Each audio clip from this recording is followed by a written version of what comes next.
Opening, hints from the unremembered. Not every relic aligns with the narrative we construct about history. Some murmur through fissures in rock and scorched parchments, etched in glyphs we can no longer decipher. They emerge from graves, shrines, or strata of cinders. Too peculiar to dismiss, too intricate to unravel. A celestial chart adorns the ceiling, predating its era by millennia. A singed manuscript unveils holy writings, despite never being unfurled. Ancient skeletons display human traits yet belong to no recognized species. These are not legends. They are tangible, excavated, and still defying our finest efforts to comprehend them. Each of these 7 relics poses a query history cannot yet resolve. Who crafted them? What wisdom have we lost? And why were so many enigmas left unspoken? This is not a tale of what we understand.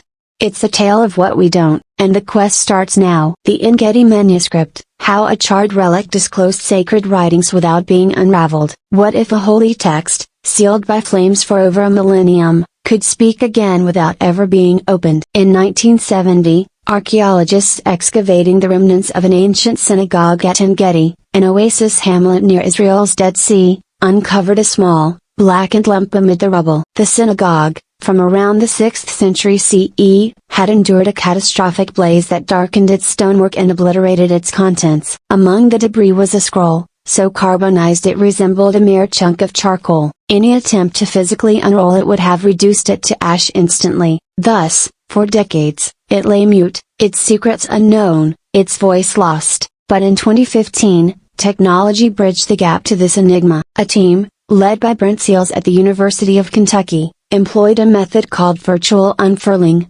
using micro-CT scans paired with sophisticated 3D algorithms to peer inside the charred remains without disturbing them. The scans digitally recreated the scroll's inner layers, enabling researchers to flatten them and reveal the ink trapped within. The discovery was astounding. The first 8 verses of Leviticus, inscribed in ancient Hebrew. Despite the devastation, the text was perfectly readable. Remarkably, the script's style closely resembled that of the Dead Sea Scrolls, which predate it by centuries. This made the En-Gedi scroll the earliest biblical manuscript found in a synagogue's sacred ark and the oldest known Torah text matching the Masoretic tradition, the standardized Hebrew Bible used today. This find didn't merely confirm history, it reshaped the timeline of biblical textual consistency. The En-Gedi scroll revealed that the Leviticus version used over 1,500 years ago was nearly identical to that read in synagogues today, a striking revelation for scholars of religious history and textual transmission. Yet, the scroll's survival sparks more questions than answers. Why was such a precious item left to burn?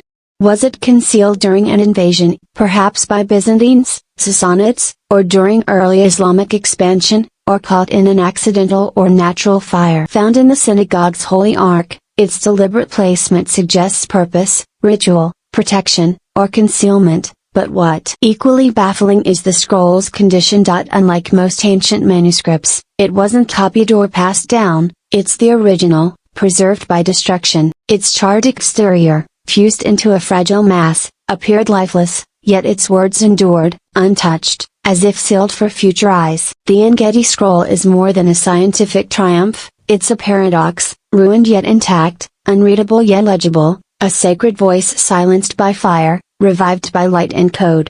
While this scroll speaks through algorithms and ashes, the next enigma is far older, painted not in ink but on stone, speaking in stars that still elude our grasp. The celestial ceiling of Sin-Mut. Did ancient Egyptians map unknown heavens? Beneath the cliffs of Deir el-Bahri, tucked near the valley's edge, lies the incomplete tomb of a man who rose from modest beginnings to wield immense influence in one of history's most enduring civilizations. His name was Sin-Mut, and though neither pharaoh nor priest, he was tasked with building Queen Hatshepsut's grand mortuary temple and overseeing vast royal projects during Egypt's 18th dynasty. But within his private tomb, labeled TT 353, archaeologists uncovered something far stranger than architectural blueprints or funerary art. Painted on the ceiling was a star map, the oldest known astronomical depiction in Egypt, dating to around 1470 BCE. At first, it appears to align with familiar Egyptian motifs, rows of deities in solar boats,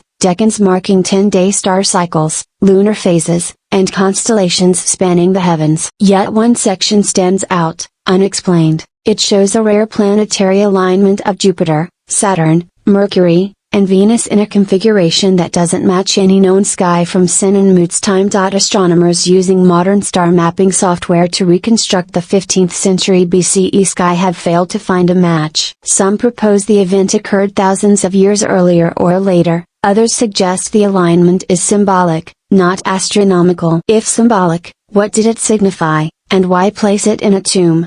The ceiling's western half tracks lunar cycles, showing the moon's phases and the passage of nighttime hours. The eastern half follows the sun's path, marked by star deities. These dual panels aren't merely ornamental, they reflect advanced knowledge of celestial motion, timekeeping, and cosmology. Inscriptions tie the stars to the afterlife, suggesting the night sky was not just a clock but a divine guide for the soul. Sin and Moot held over 80 titles, including overseer of royal works, chief steward of the god's wife, and tutor to the king's daughter. Yet his rise from non-royal origins is unmatched. Some Egyptologists speculate he accessed sacred or scientific knowledge typically reserved for priests. Others suggest he belonged to a lost intellectual tradition. Curiously, his tomb was abandoned, unfinished. Despite its elaborate design and remarkable ceiling, Sin and Moot was never buried there. No remains, no burial goods, just sealed, empty chambers. Why construction halted is unclear, a political fall, sudden death, or something clandestine. Some propose the ceiling was an esoteric diagram, a celestial code for initiates trained to read the heavens as sacred text. The inclusion of planetary alignments unknown to that era has fueled fringe theories of links to earlier lost civilizations or encoded prophecies. Though unproven, the ceiling resists clear interpretation. Unlike most tombs focusing on lineage, judgment, or resurrection, Sin and Moot's sky-focused design draws our gaze upward to a universe meticulously charted but only partly understood. What knowledge was once common enough to paint in a tomb but now lost? If the stars held secrets of time, fate, or the afterlife, the next enigma, from a cave in Yunnan province, poses an even more unsettling question. Did the past conceal not just knowledge but other kinds of humans? The Red Deer Cave people. Did an unknown human species persist into the Ice Age? Deep in the limestone highlands of Yunnan province, southern China, a find in a small cave upended human evolutionary theory. It wasn't a lost city or buried monument but bones, ancient, withered, and oddly unfamiliar. The site, called Red Deer Cave or Maludong, was excavated in 1989. But not until 2012 did researchers publish findings that ignited global debate. Inside were partial skulls, femurs, jaws, and other remains that didn't belong to any known species. Dated to 14,000 to 17,000 years ago, these bones weren't from Homo erectus, Neanderthals, or even Homo sapiens, not entirely. The individuals had thick skull bones, prominent brow ridges, and flat faces, traits of older hominins, but also modern brain sizes and short, broad bodies. Their lower jaws lacked chins. This blend of archaic and modern features was unprecedented, fitting no known evolutionary line. Name the Red Deer Cave people after animal remains found alongside, suggesting they hunted and cooked red deer. They posed a profound question: could an archaic human species have survived in isolated enclaves as Homo sapiens spread globally? Some scientists propose they were an unknown species, possibly descended from an early hominin migration into East Asia, remaining genetically isolated. Others argue they were modern humans with unusual traits, perhaps a regional variant. A third theory suggested hybrids between modern humans and an extinct archaic group. Complicating matters, extracting DNA from the remains has proven challenging. Without genetic evidence, researchers rely on skeletal clues, fragments of faces, teeth, and limb proportions hinting at something distinct but not definitive. In paleoanthropology, morphology suggests but doesn't prove identity. Their tools and cultural signs were sparse, offering no clear insight into language, art, or burial practices. Yet their presence so recently challenges assumptions about human dominance. If another hominin species survived into the late Ice Age, what became of them? Were they outcompeted, absorbed genetically, or did they vanish tracelessly? The Red Deer Cave people remind us that the human story is not linear but a tangled web of overlapping vanished chapters. As these bones speak to the fragility of identity, the next relic speaks in stone, not of a species but of a woman whose image has endured millennia, carved in perfect stillness with no clear purpose. The Dama de Elche, who was the woman behind the stone visage. No other sculpture from ancient Iberia has sparked such debate or fascination as the Dama de Elche. Unearthed by chance in 1897 on the La Alcudia estate near Elche in southeastern Spain, it was found by workers clearing a field amid scattered ruins of an ancient Iberian settlement. Initially mistaken for mere rubble, what emerged was a limestone bust of a woman, impeccably preserved and strikingly lifelike. Carved around the 4th century BCE, possibly earlier, the bust stands out for its realism and intricate features, finely sculpted lips, sharply defined cheekbones, and an elaborate headdress with 2 large circular coils framing her face, likely symbolizing ceremonial attire or status. The precision of her garment, jewelry, and carving is so advanced that early scholars doubted its Iberian origin. Named the Dama de Elche, she defied categorization from the start. Her style seemed too refined for local Iberian art, leading some to suggest influence, or creation, by Phoenician, Greek, or Carthaginian artisans, all known to trade along Iberia's Mediterranean coast. Others argue she reflects a unique Iberian aesthetic, a glimpse into a sophisticated local culture whose artifacts are lost or undiscovered. Her purpose remains elusive. In 1948, analysis revealed a hollow cavity at the back of her neck, suggesting she may have been a funerary urn, possibly holding cremated remains. If so, she was more than a sculpture, a ritual object tied to death in memory, perhaps a spiritual intermediary or vessel of ancestral reverence. Over time, the Dama became a symbol of pre-Roman Iberian identity, appearing on museum displays to postage stamps. Yet questions linger: was she a portrait of a real person or a symbolic ideal? If she held ashes, whose remains did she guard? Why are no similar statues found elsewhere in the region? The site has since yielded other Iberian ruins, walls, coins, pottery fragments, but none match the Dama's refinement or mystery. She stands alone in craftsmanship and cultural ambiguity. As her gaze remains frozen in stone, offering no answers, our next enigma shifts from sculpture to stone of another kind, a circular pyramid entombed in lava rising from the forgotten heart of ancient Mesoamerica. The Cuauhtémoc circular pyramid, the enigmatic temple encased in volcanic glass. Amid the traffic-choked streets of modern Mexico City, few suspect that beneath layers of asphalt and concrete lies one of Mesoamerica's earliest urban centers, predating the Aztecs, Maya, and Teotihuacan. Called Cuauhtémoc, its core holds a structure unlike any other regional pyramid, massive, circular, and partially buried under hardened volcanic lava. Located near Lake Texcoco's ancient shores, the Cuauhtémoc pyramid, built between 800 BCE and 600 BCE, is among the oldest known ceremonial centers in central Mexico. Over 20 meters tall and 110 meters in diameter, it was crafted with layered volcanic stone and earth, forming a circular platform topped by a now ruined temple.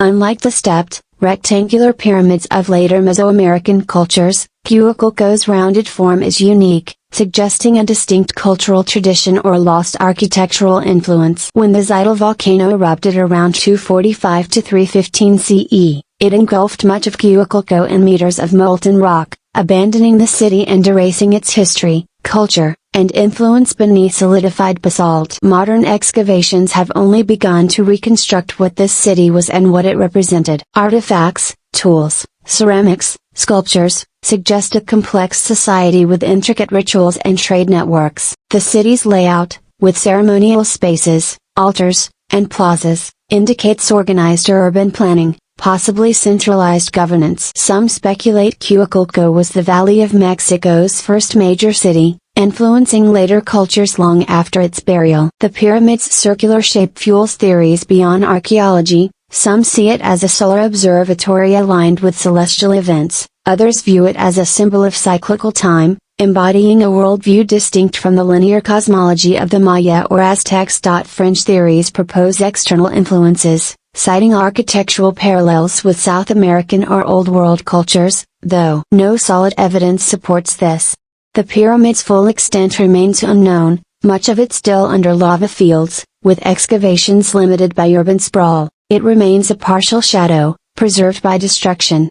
What civilization built this temple? How did they rise to prominence only to vanish so completely that their name is lost? Had Cuauhtémoc not been buried, Would the Valley of Mexico's dominant power have taken a different form? Leaving this forgotten city of stone and ash, our next enigma takes us to ancient Athens, where a sacred shrine, once the classical world's heart, vanished beneath the streets it once defined. The altar of the 12 gods, how Athens lost its sacred core. In the heart of classical Athens stood a site deemed the city's spiritual and geographic center, not a palace or fortress but a modest structure, the altar of the 12 gods. Referenced in ancient texts, used in rituals, and cited in legal records, it was so pivotal that distances across Attica were measured from its base. Yet today, its precise location is lost beneath the city it once anchored. Established in 522 BCE under Pisistratos the Younger of Athens's powerful Pisistrated dynasty, it was dedicated to the 12 Olympian deities,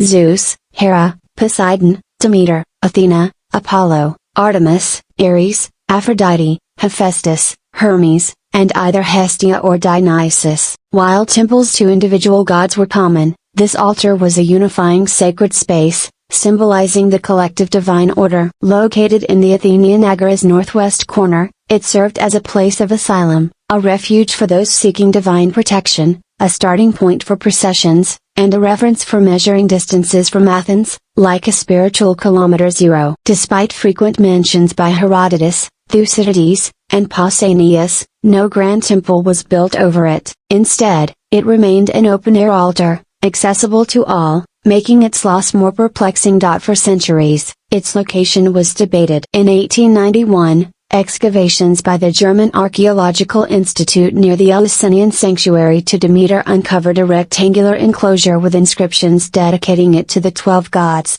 Tentatively identified as the altar, its position didn't fully align with ancient accounts. Other scholars suggest sites beneath modern Athens, inaccessible due to roads and railways. A leading theory places it under the Athens-Piraeus Railway, with parts possibly unearthed and reburied during construction. Ironically, the progress Athens symbolized may have erased its spiritual landmark. Why was such a foundational site not permanently enshrined? Did its simplicity reflect humility or accessibility? How did a revered, protected site vanish under time and traffic?